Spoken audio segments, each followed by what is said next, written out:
Dah.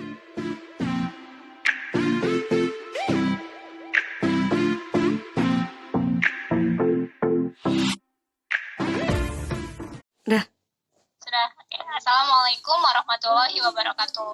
Perkenalkan, nama saya Kety Yuliani. Saya adalah mahasiswa dari Universitas Pancasakti Bekasi, semester 7. Kali ini saya akan mempresentasikan tentang jurnal yang saya buat, yaitu dengan judul Pengaruh Kinerja Guru Terhadap Motivasi Belajar Peserta Didik dalam Pembelajaran Jarak Jauh Selama Masa Pandemi. Penelitian ini bertujuan untuk mengungkap pengaruh kinerja guru terhadap motivasi belajar siswa pada pembelajaran jarak jauh selama masa pandemi. Sebelum membahas lebih lanjut, saya akan membahas tentang apa sih itu kinerja guru.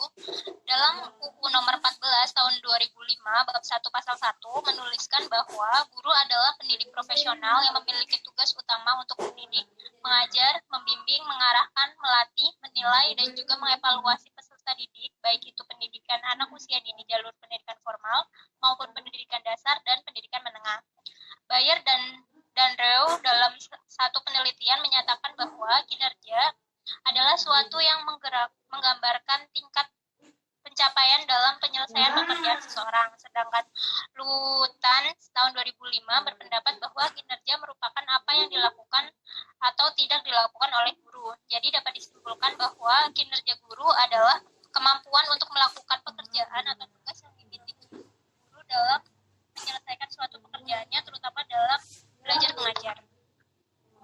Sedangkan motivasi belajar adalah menurut McDonald yang dikutip oleh Saiful Bahri Jamarah tahun 2002, motivasi adalah suatu perubahan energi yang terjadi pada individu yang ditandai dengan timbulnya perasaan dan reaksi atau tindakan untuk mencapai tujuan tertentu.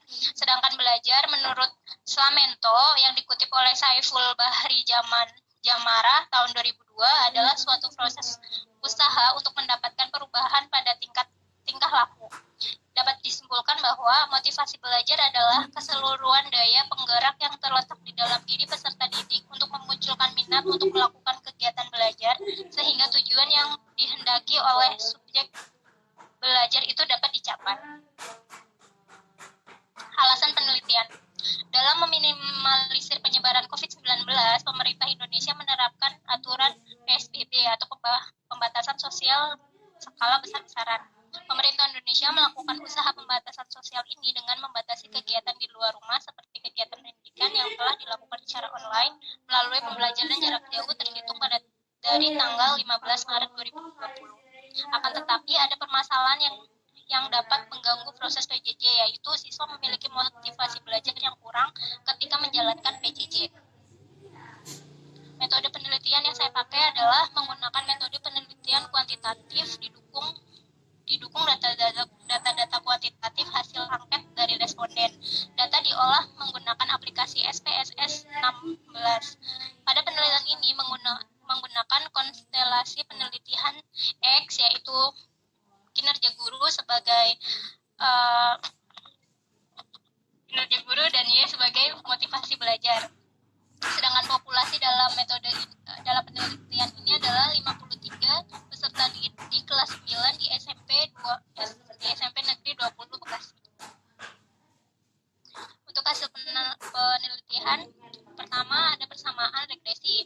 Dapat dilihat di tabel koefisien, dalam tabel koefisien pada kolom B yang ini, dan konstan A terdapat nilai 6,171, sedangkan nilai kinerja guru atau B adalah 0,533, sehingga persamaan regresinya dapat ditulis Y sama dengan A plus BX atau 6,171 plus 0,533X.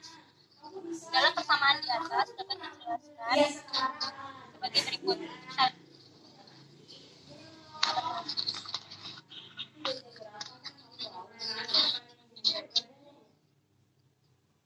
Dari persamaan di atas dapat dijelaskan sebagai berikut. Yang pertama, konstan sebesar 6,17 menyatakan bahwa jika tidak ada nilai kinerja guru, maka nilai motivasi belajar siswa hanya sebesar 6,171. Yang kedua, koefisien regresi X sebesar 0,533 menyatakan bahwa setiap penambahan satu kinerja guru, maka nilai motivasi belajar guru bertambah 0,533. Sedangkan pada uji signifikasi persamaan regresi dapat dilihat pada tabel ANOVA dengan hipotesis statistik HO banding B sama dengan 0, regresi tak berarti, dan HI banding B sama dengan 0, regresi berarti. Uji signifikasi persamaan garis regresi diperoleh dalam tabel ANOVA ini didapatkan bahwa F hitung sama dengan 24,401 dengan tingkat signifikasi atau probabilitas p-value yang sama dengan 0,00 lebih kecil dari 0,05 atau HO ditolak. Maka mode regresi dapat dipakai untuk memprediksi variabel partisipasi. Dengan demikian regresi Y atau X adalah signifikan atau kinerja guru berpengaruh terhadap motivasi belajar, artinya hipotesis penelitian didukung oleh data empiris. Untuk uji signifikasi koefisien korelasi X dan Y dapat dilihat dari tabel model summary. Hipotesis statistiknya HO banding P sama dengan 0 dan H1 banding P tidak sama dengan 0. Uji kompetensi signifikasi koefisien korelasi diperoleh dari tabel summary. Tabel di atas menunjukkan bahwa besarnya nilai koefisien korelasi atau hubungan R yaitu sebesar 0,569 atau F hitung atau F change sama dengan 24,401 dengan p-value sama dengan 0,00 lebih kecil dari 0,05. Hal ini berarti H0 ditolak. Artinya koefisien korelasi X dan Y adalah berarti atau signifikan, sedangkan besarnya presentasi pengaruh variabel bebas yaitu kinerja guru terhadap variabel terikat yaitu motivasi belajar siswa yang disebut koefisien determinasi atau R square atau R2 yaitu sebesar 0,324 yang mengandung pengertian bahwa pengaruh kinerja guru terhadap motivasi belajar adalah sebesar 32,4%, sedangkan sisanya dipengaruhi oleh variabel yang lain. Kesimpulan, terdapat pengaruh positif kinerja guru terhadap motivasi belajar peserta didik dalam masa pandemi seperti sekarang ini yaitu sebesar 3,4%. Maka dalam berjalannya proses pembelajaran jarak jauh diharapkan kinerja guru dalam kekreatifan mengajar dapat ditingkatkan karena berpengaruh sekali dengan iklim belajar peserta didik. Kekreatifan dalam penyediaan media belajar harus disesuaikan dengan kebutuhan peserta didik dan juga harus melihat kemampuan mampu tidaknya siswa mengikuti pembelajaran. Oke, sekian penjelasan dari saya. Kurang lebihnya mohon maaf. Wassalamualaikum warahmatullahi wabarakatuh. Waalaikumsalam.